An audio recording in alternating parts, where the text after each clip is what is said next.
Hare Krishna, Hare Krishna, Krishna Krishna. ായിട്ടുള്ള അഗ്നിദേവ് പ്രഭുവിൻ്റെ memories ഒരു വീഡിയോ കാണാനിടയായി. അഗ്നിദേവ് പ്രഭു റീസെൻ്റ്ലി ഇവിടെ നമ്മുടെ വിട്ടു പോയതാണ്, ഭൂമിയിൽ നിന്ന് പോയതാണ്. അദ്ദേഹം വളരെ ഫേമസ് ആയിട്ടുള്ളൊരു കീർത്തൻ സിംഗറാണ്. എല്ലാവരും വളരെയധികം സ്നേഹിക്കുന്നൊരു വ്യക്തിയാണ്. അപ്പം അദ്ദേഹത്തിൻ്റെ മെമ്മറീസിൽ ഒരു പോയിൻ്റ്, അദ്ദേഹം ബ്രുക്ലിൻ എന്ന് പറഞ്ഞ ടെമ്പിളിലാണ് ജോയിൻ ചെയ്തത്. അവിടെ ജോയിൻ ചെയ്തതിന് ശേഷം ഫസ്റ്റ് അദ്ദേഹത്തിന് ലെറ്റർ വഴി പ്രഭുപാദിൻ്റെ ദീക്ഷ കിട്ടിയത്.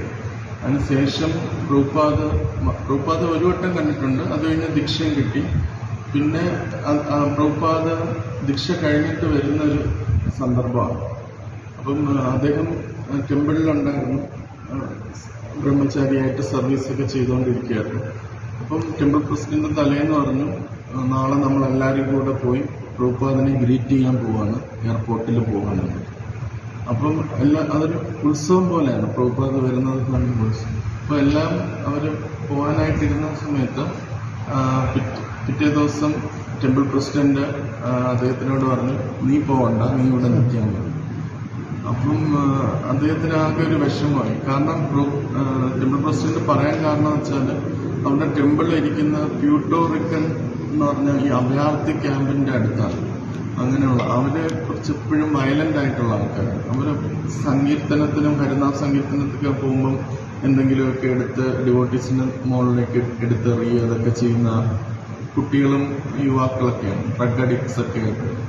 അപ്പം ടെമ്പിൾ പ്രസിഡന്റ് പറഞ്ഞു, നീ പോയി കഴിഞ്ഞാൽ ചിലപ്പം ആരെങ്കിലും വന്ന് ഈ വിഗ്രഹത്തിനെയൊക്കെ എന്തെങ്കിലും ചെയ്ത് കളയും, അതുകൊണ്ട് നീ പോകണ്ടെന്ന്.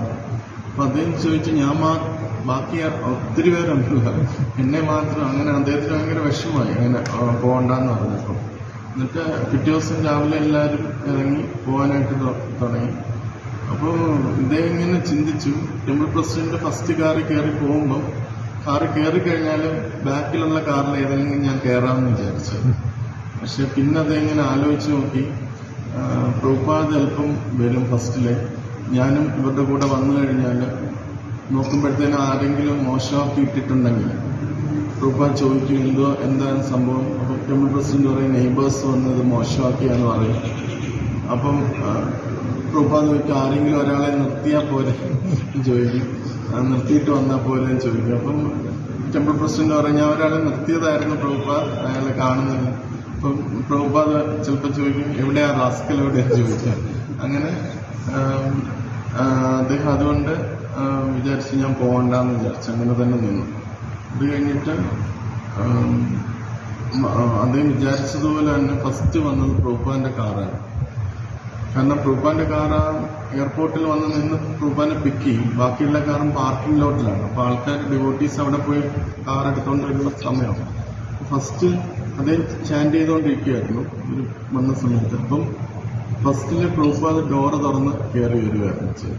വേറെ കൂടെ കാറിലുള്ള ആരും ഇല്ലായിരുന്നു. അപ്പം അദ്ദേഹത്തിന് ഭയങ്കര കണ്ടപ്പോൾ അത്രയും ഇമോഷണലായി അദ്ദേഹം പെട്ടെന്ന് ദണ്ഡവത് നമസ്കാരം ചെയ്തു.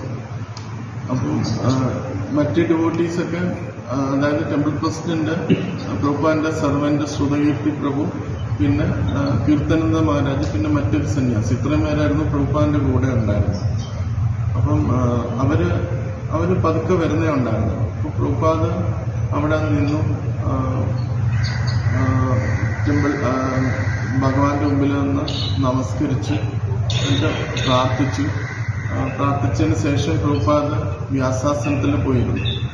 അപ്പോഴത്തേനും മറ്റ് ഡിവോട്ടീസ് എല്ലാം വന്നു, ടെമ്പിൾ പ്രസിഡന്റും ബാക്കിയുള്ളവരെല്ലാം വന്നു. അപ്പോൾ അവരെല്ലാം പെട്ടെന്ന് ഓരോരോ കാര്യങ്ങൾ ചെയ്യാൻ, അതായത് പ്രഭുപാദിന്റെ പാദം വാഷ് ചെയ്യാനായിട്ടാണ് പോകുന്നത്. അപ്പോൾ ഓരോരുത്തരും ഓരോ എൻഗേജ്മെന്റ് ഉണ്ട്. അപ്പോൾ ഇദ്ദേഹം അത്രയും പ്രഭുപാദിന്റെ രൂപത്തെ കണ്ട് അത്രയും മെസ്മറൈസ്ഡ് ആയിട്ട് പ്രഭുപാദിനെ തന്നെ ഇങ്ങനെ നോക്കിക്കൊണ്ടിരിക്കുകയാണ്. അപ്പം എല്ലാവരും ഇതൊക്കെ കൊണ്ടുവന്നു, പാത്രമൊക്കെ കൊണ്ടുവന്നു പാദം വാഷ് ചെയ്യാനായിട്ട്. അപ്പോഴത്തേന് ഇദ്ദേഹം ഇങ്ങനെ നിൽക്കുന്ന കണ്ടപ്പോഴും ടെമ്പിൾ പ്രസിഡന്റ് തിരിഞ്ഞു നോക്കിയപ്പോൾ ഇദ്ദേഹം ഇങ്ങനെ അതിശയിച്ച് ഇങ്ങനെ നിൽക്കുകയാണ്. എന്നാൽ അപ്പോൾ പ്രഭുപാദ് പറഞ്ഞു, അല്ല, പ്രഭുപാദ് ഒന്നും പറഞ്ഞു. പ്രഭുപാദ് ഇങ്ങനെ ഇരുന്നപ്പോഴത്തേക്കും ടെമ്പിൾ പ്രസിഡന്റ് തിരിഞ്ഞു നോക്കിയിട്ട് പറഞ്ഞു, ഇനി എന്താ മിണ്ടായിരിക്കുന്ന ചാൻഡ് ചെയ്യാൻ പറഞ്ഞു. അങ്ങനെ അദ്ദേഹം ഈ ഗുരുവാരത്തിയുടെ സമയത്തുള്ള ഇത് പാടാൻ തുടങ്ങി. അപ്പോൾ പാടിക്കൊണ്ടിരിക്കുന്ന സമയത്ത് അതിങ്ങനെ പ്രഭുപാദിനെ തന്നെ നോക്കുമ്പോഴത്തേനും പ്രഭുപാദ് ആ പാട്ട് കേട്ടിട്ട് പ്രഭുപാദും അത് ഏറ്റുപാടുന്നു. അദ്ദേഹത്തിൻ്റെ പാട്ട് കേട്ടു മൃദംഗം എടുത്ത് അദ്ദേഹം പാടിക്കൊണ്ടിരുന്നു. അപ്പോൾ പിന്നാണ് മറ്റ് ഡിവോട്ടീസ് എല്ലാം വരുന്നപ്പോഴത്തേനും അവർ വലിയൊരു കീർത്തനം ചെയ്യും. പ്രഭുപാദ് വളരെ സന്തോഷമായിട്ടിരിക്കുകയും ചെയ്യും.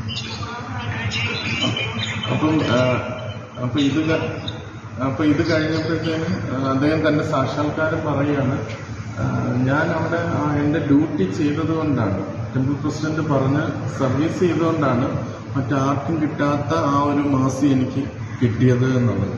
മറ്റെല്ലാവരും ഗ്രൂപ്പിൽ നിൽക്കുകയായിരുന്നു. പക്ഷേ ഇത് പ്രഭുപാദിൻ്റെ അടുത്ത് നിൽക്കാനും അദ്ദേഹത്തിൻ്റെ കീർത്തനം പ്രഭുപാദ് ഏറ്റുപാടാനും ഒക്കെ അവസരം കിട്ടിയത് ഞാൻ എൻ്റെ ഡ്യൂട്ടി, എൻ്റെ അതോറിറ്റീസ് പറഞ്ഞ ഡ്യൂട്ടി ചെയ്ത് ആസിറ്റീസായിട്ട് ചെയ്തുകൊണ്ടാണ് എനിക്ക് ആ ഒരു എൻ്റെ സ്പിരിച്വൽ മാസ്റ്ററിൻ്റെ സ്പെഷ്യൽ മേഴ്സി കിട്ടിയത് എന്നുള്ളത് അദ്ദേഹം പറഞ്ഞു. അങ്ങനെ അദ്ദേഹം തൻ്റെ സാക്ഷാത്കാരം പറയുകയാണ്, നമുക്ക് അതോറിറ്റീസും ടെമ്പിൾ പ്രസിഡന്റ് തരുന്ന ഡ്യൂട്ടീസാണ് നമുക്ക് സ്പിരിച്വൽ മാസ്റ്ററുമായിട്ട് കണക്ട് ചെയ്യാനുള്ള ഏറ്റവും ഈസിയസ്റ്റ് അല്ലെങ്കിൽ ഏറ്റവും സ്ട്രെയിറ്റ് ഫോർവേഡ് ആയിട്ടുള്ള വേ. അല്ല നമ്മൾ ചിന്തിക്കുന്ന പോലെ അല്ല എന്നുള്ള കാര്യം അദ്ദേഹം അവിടെ തൻ്റെ സാക്ഷാത്കാരം